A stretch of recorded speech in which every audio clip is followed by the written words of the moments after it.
Hello.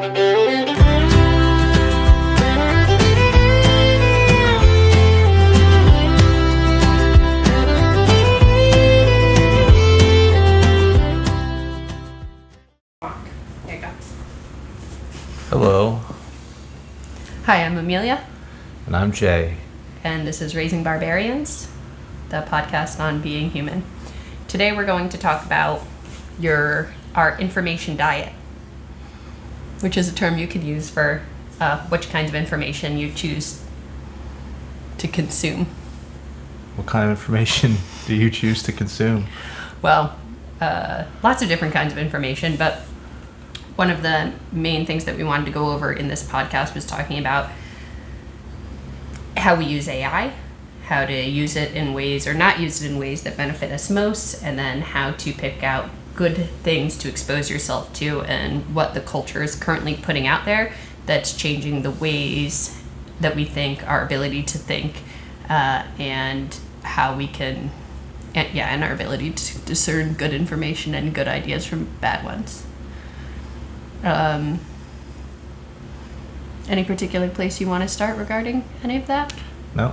You can go ahead and talk about those things you want to talk about. Okay, so the first one that I'm going to talk about is, as far as Raising Barbarians goes, I want to talk about what is going on with our children and things that we've found that are true for our family in imparting values. So we're homeschoolers, and we're relatively strict regarding what sorts of things we want our children to be exposed to, because we actually don't mind violence tremendously, or even a swear word here and there doesn't bother us, but bad values, being nasty, angry, hopeless, these sorts of things are the concerns that we really have for our kids when letting them see certain types of movies or literature. And one of the things that we talked about right before this was, do you want to tell them, is about how they take old heroes and they kind of turn them into nasty and to us uninteresting characters in movies when they recreate them today, like the Superman. Yeah, I didn't see the movie, but they made a movie with James Gunn. Like, he's the guy who did Guardians of the Galaxy, and he did a Superman movie where Superman is just like arguing with people and people don't like him and he's disrespected, and he's not really Superman. He wears a Superman costume, but he's not an aspirational character, and he doesn't seem to be much of a hero. Like the dog? His dog, Super Dog, knocks him over. I think it saves him at one point in the trailer, and he gets called a swear word by Supergirl, and yeah, Supergirl's really nasty. She was like, shut up, drunk, and emasculating to Superman. Yeah, she just treated him. Yeah, pretty much it was emasculating to him, and he's Superman. He's not Superman, and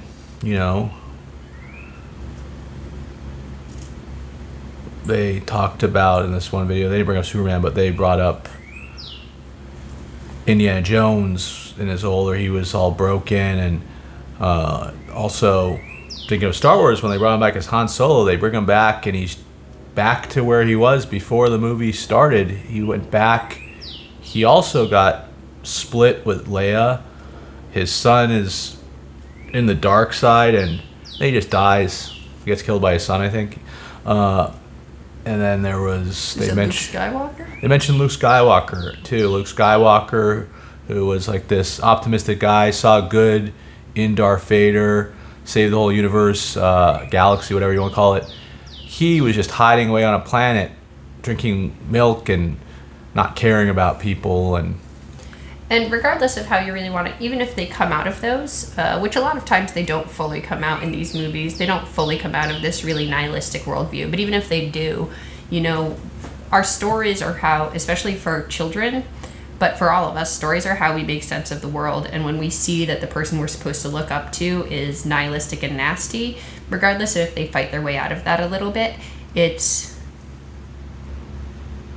going to key us into the idea that there's something positive about behaving that way, even possibly because it happens so often with the characters, as if that's a necessary trait to have in order to eventually become a heroic character, which it is not. I don't think that it's true that the majority of people who end up good, strong, courageous people at the end started off as crappy, self-involved people. Yeah, and you can have. I haven't read all the Narnia stuff, at least recently, but you guys are reading Voyage of the Dawn Treader. Yeah, we're on book 5. And you can have like a frustrated, mean, like just a prank kind of character, a very modern character in a way. I saw like that was funny that when he did something mean to the mouse, who's very small, and he thought he could take advantage of him, and then once things turn around, he's like, hey, it's just a prank or it's just a joke. It reminds me of the way modern people act a little bit, and so you can have a character that has like, and it can be entertaining. A character who's frustrated and does all the wrong things, but shouldn't be your hero of the and something like, which I haven't read Wings of Fire, but from what I can see of Wings of Fire, all the characters are kind of mean and I don't like the messaging. I don't like the morals. I don't like so. So Wings of Fire. Wings of Fire is a popular book series. If you're unfamiliar, which I can see why kids like it. It involves dragons. Yeah, it's got dragons. So Wings of Fire is a popular kids book series aimed at kids maybe like 4th, 5th, 6th grade, but through middle school. And we had started reading it because we had a lot of friends whose kids read it. But I read still, I do most of the reading with my children, and I always check out what they're going to read. Even if I'm not going to read the whole thing, I go online, I look at it, and I read through the first chapter or two to kind of see what's going on, see if there's anything we're going to have a big problem with. And one of the first things, like Jay already covered, is that the people are nasty to each other. And I know this idea of a character arc might confuse people. So within a character arc, you don't actually have to go from being a terrible person to a good person. You can actually start out a pretty good person and then be challenged and become a better person, which is how most of these older stories are written, at least for whoever your heroic character is supposed to be, right? Luke Skywalker doesn't start from being a terrible, awful, small person. He is young, and he's a little self-involved, and he's a little ignorant, but he's still got a good heart, He's still coming from a good place. So we don't need this kind of nastiness in order to have an interesting character arc. And so the first thing is this kind of morals and this way of viewing the world and relating to people is highly problematic. Secondarily, and I think this is where we are in our world, and people have been saying it forever, I recognize that, but perhaps we've always been moving in this direction. Our ability to take in complex ideas and language and process them has been severely damaged, and I do think that there is something deliberate about it because of how stark the contrast is in such a short time. So I'm going to read I had to print it out because we don't keep the Wings of Fire books at home. So this is the language in Wings of Fire. Clay didn't think he was the right dragon for a big heroic destiny. Oh, he wanted to be. He wanted to be the great mudwing savior of the dragon world, glorious and brave. He wanted to do all of the wonderful things expected of him. He wanted to look at the world, figure out what was broken in it, and fix it. So that's aimed at like I said, like 4th, 5th, 6th grade. This is a reader that this is for 3rd grade, originally printed in 1837. These are the McGuffey readers, the eclectic readers. And this is what we're using as reading material. It's not the only thing our son reads, but like his lessons are in this book. And this is the language and the concepts involved in his reading here. This is select sentences and paragraphs. Innocence is better than repentance. This is just like a list of morals, but the language in it is: a general neglect of the education of youth would be a poisonous blast in the spring, destroying the hopes of a future harvest. Or the transient day's sinful pleasure is followed by a dark and tempestuous night of sorrow. Not only does it have that kind of language in it, but if you think about the early 1800s, this would be like mid-1800s, kids were expected to stand up, read from their readers, and then there's spell and define, and they want you to stand up and in front of the class answer comprehension questions and spell and define characteristics, obscurity, obstinacy, condemn, dissolution. And this wasn't like advanced classes. This was one-room schoolhouses, everybody was considered being able to read this at a younger age than what Wings of Fire is advertised for. Yeah. And after Wings of Fire, when we found something for Xander to read instead, we found Aragon, which is also at a much higher probably It's writing level. high school, I mean 8th grade, 9th grade, 10th grade. And so he was able to read it, and we've really enjoyed that.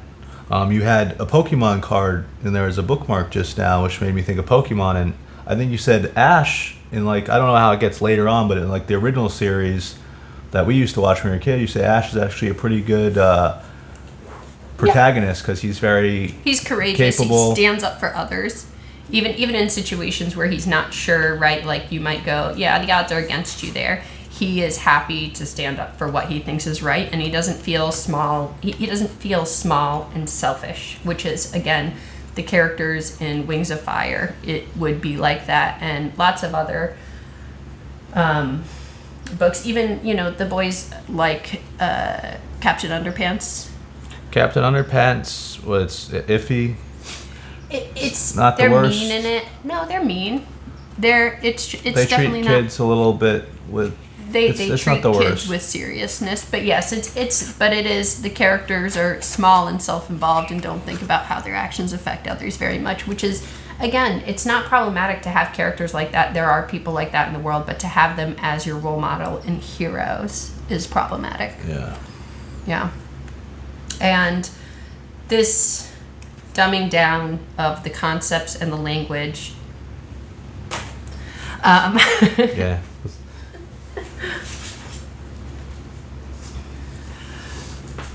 So one of the reasons that I think this goes hands in hand with the obsession with science, which you talk about a lot, how people feel about science stuff. Do I? Yeah, you do, about how people are obsessed with scientists and doctors. I am a bit of a scientist myself, you know. We think that, because science, right? Like the reason people don't vaccinate their kids, right? The reason people often say that they vaccinate their children is they say, because I follow the science. The people wore the masks is because I follow the science. This might be a topic for another podcast. All that I'm talking about is what people say is the reason that they do these things. Okay. And a lot of times we are in our culture very obsessed and told to be obsessed with science and scientists, and that math is the language of the universe, and we overlook that regular language is how we think. So Sure. our English is greatly depressed, and our reverence for science that we don't understand is greatly elevated, as if we don't have, leaving us less capable of sorting out any information by ourselves. Well, yeah, it's like if Galileo what did Galileo observe? That we rotate around the sun and that the sun doesn't rotate. Is that what Galileo did? Yeah, that's what Galileo Galileo had a telescope, and people could have said to Galileo, the science is that the sun goes around us. And Yeah. the science, when people say the science, they just mean the current Orthodoxy. whatever they're, and it's not even necessarily the orthodoxy, but they're saying this is what the orthodoxy is according to The people in power. to me, which it Well, no, a isn't lot of the times necessarily. it is the It position isn't of the necessarily people in even power. the orthodoxy. No, it's not. Isn't This is just their necessarily the frame. scientific Their- consensus. This is, they say it is scientific consensus, but they're taking a small subset, or if they're saying that this is what the scientific authority says, they're taking a specific scientific authority and then ignoring a different scientific authority. You can have, in court, it's very easy to have the battle of experts, where you have one expert says one thing and then the other expert contradicts the other expert, and it's up to the jury to make a decision, the jury or judge, whatever, whoever's assigned to make a decision between the experts about which expert said the correct thing. And they're both experts. Yeah. Or they're not allowed to come in, and you can't just, you're not in court, at least I assume, you can't just bring a guy off the street and have a bunch of hearsay entered in as evidence. that'll be bad. But so information diets, Well, no, exactly. what especially you for your just kids, Yeah. and yourself, because when you think about your kids and you don't want your kids to listen to certain music or hear certain stories, I'm even careful a bit with myself about what I'm going to spend my time listening to or watching. I don't want to watch something that's going to make me, fill me with ideas, and I'd like to be a patient, kind person and have good morals, and I don't want to like to avoid, pornography would be an example of something that I wouldn't want to consume. Yep. And in the case of, if you're just talking about your feed, your algorithm, you can see a lot about what your information diet is. If you spend a lot of time on Instagram and things like that, you can see at least part of your information diet based on that, because a lot of people talk about how depressing their feeds are, but your feed is depressing because you stop and you read depressing things, and that comes in, that creates a feedback loop. You have stopped more often for longer on depressing things, and now you constantly get depressing things in your feed, and that just keeps feeding back on itself. And this is true, we all know that the algorithm creates an echo chamber for us, but that's not just an echo chamber of information. That is an echo chamber of cadence and of mood. My feed is mostly homeschooling stuff and food stuff, but even still, part of your information diet, even if you have a relatively positive feed, is to not be scrolling, obviously. Yeah, don't try to limit. It's hard. Also with AI, you mentioned try not to use AI unless you need to, or think about why you're using it. Don't just I wouldn't just have conversations with it or ask it to do too much. I'd be careful about how much you ask it to do, because it will control you. Yes. It has its own, based on the people who make it, it's got its own agendas. Obviously, one of the agendas is to get you to use it a lot. Yes. And it's already been shown not to, the more you use it, it's not good for you. Yeah, so this was like a relatively small study, but they did this study where they were doing MRI scans of these people, and they had one group of people use nothing or books. They had another group use Google search, and they had another use ChatGPT to write essays.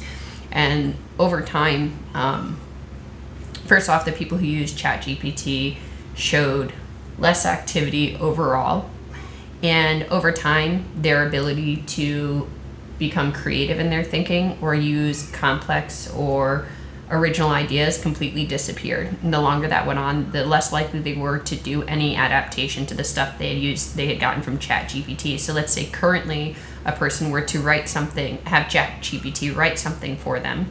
That first time, they might then go in and make adjustments to make it sound more like their voice. Do you hear is it Zio? I thought it was him. Oh yeah, it is. I'll keep going. You could get them. Go ahead. So, hello, we're back. Okay. Welcome back. Welcome back. Baby woke up, and now I'm wearing different clothing. It's good. So, I guess I'll just start from if you're not sure what you were talking about. Yeah, just start whatever.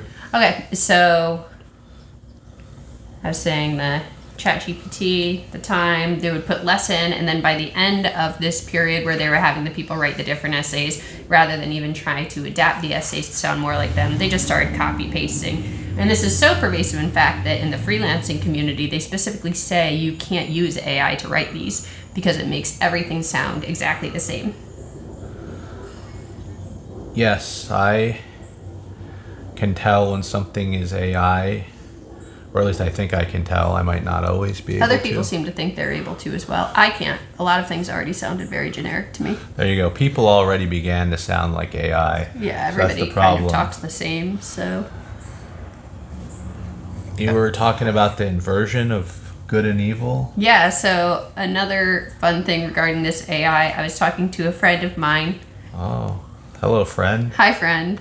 And she considers AI evil as opposed to me, which I consider it a bad thing, but just like on a road to many, many bad things that have happened, and not a particular evil. But she was saying that anything, you can tell that something comes from the devil because it's an inversion of something that God should be that God has or should be providing for you, or that would bring you closer to God. She knows the words better than I do. And so I asked her what AI was the perversion of, and she said God's omniscience. And then she brought up that the reason we got kicked out of Eden was from trying to be like God by eating from the tree of the knowledge of good and evil. And then she said that's where the Apple logo comes from. That's not Which where is it comes from. It comes Not from, where they say it comes from. Well, it doesn't come from. We don't that. know where their heads were at the time. But we only know things their can story. things can become something else. It's possible. But I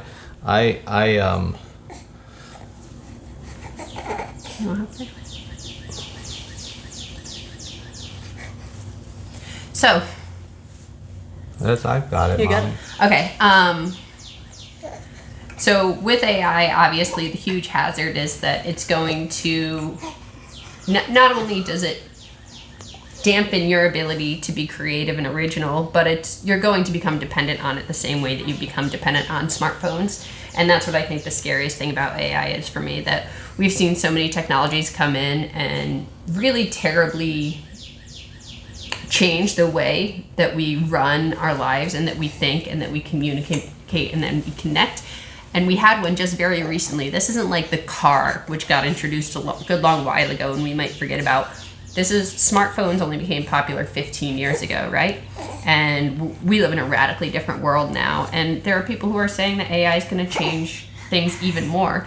And is the post-smartphone world the one that you really think is the best for humans?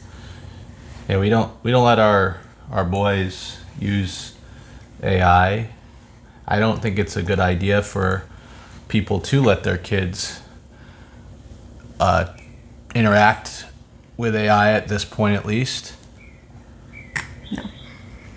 And I anything, would recommend it at least. you know, in one of our past episodes, we talked about, our inability to stop ourselves from using our smartphones and how that is one of the reasons to not trust your children to be able to do it. If you have impulse control around something, Sure. the chances of your children being able to control their impulses are none. The answer is that they don't have any. Yeah, I definitely use phones and screens more than is good for me. More than I want to. So I wouldn't expect. I'll walk them a little bit. Okay. I wouldn't expect my kids to be able to do that. I won't get that. Don't worry, it's safe. Okay. And then AI is the same thing. If you can't trust yourself to stop yourself from leaning on this, you certainly can't trust your children to. And in fact, the person who did this, was it MIT that put out the MRI study? That feels like too many initials. Someone put out a study. Anyway, so the study I was just talking about, they said the reason that they released the study even before they had the chance to get it peer reviewed is actually because they're concerned with how quickly things are progressing, that they are going to start using AI in all the classrooms, and that they think that would be really damaging. So getting out our research that shows how bad it is as early as possible, whether or not it's peer reviewed, is a great idea, because in this case, there's no real downside to not putting AI in the classroom while we wait for if we're wrong and defer on the side of caution, that's not going to hurt anybody. That is something they did with kids, where they said we got to get screens and iPads and computers in all the classrooms, and especially poor communities got a lot of these displays and things in their classrooms, but it's actually negative on people's ability to focus and learn to have all that screen time. Yes. Yeah. And so that's the reason they put that out early, because it's a very bad idea for kids to have it, because just like anything, you want to give your kids a baseline to be able to come back to. So this is the difference between starting your kids out on a junk food diet versus starting them on a healthy diet. We talk about there's likely going to be a period in our sons' lives where they will eat junk food when they first have control of their diet. They will likely eat junk food more often than we would ever give it to them. But when it comes around to it, they will have been trained about how to eat well, and they will have been trained about how to cook food, right? They know how to cook. They know that cooking can be easy, fun, delicious. And so even if they fall off that track for a while, there's a way for them to get back to it. I wanted to give a practical tip regarding AI right now, which is on my phone, a personal store, they have the AI answers generated, and you can manually go over to web on your Google browser, on Chrome, in order to not get the AI answer. But sometimes I do that, and sometimes I forget to, and then I had stopped doing it for a while, and then I actually had to click on links to read things recently, and I could feel myself feeling absolutely exhausted by that. So Google makes it hard to turn your AI generated answers off.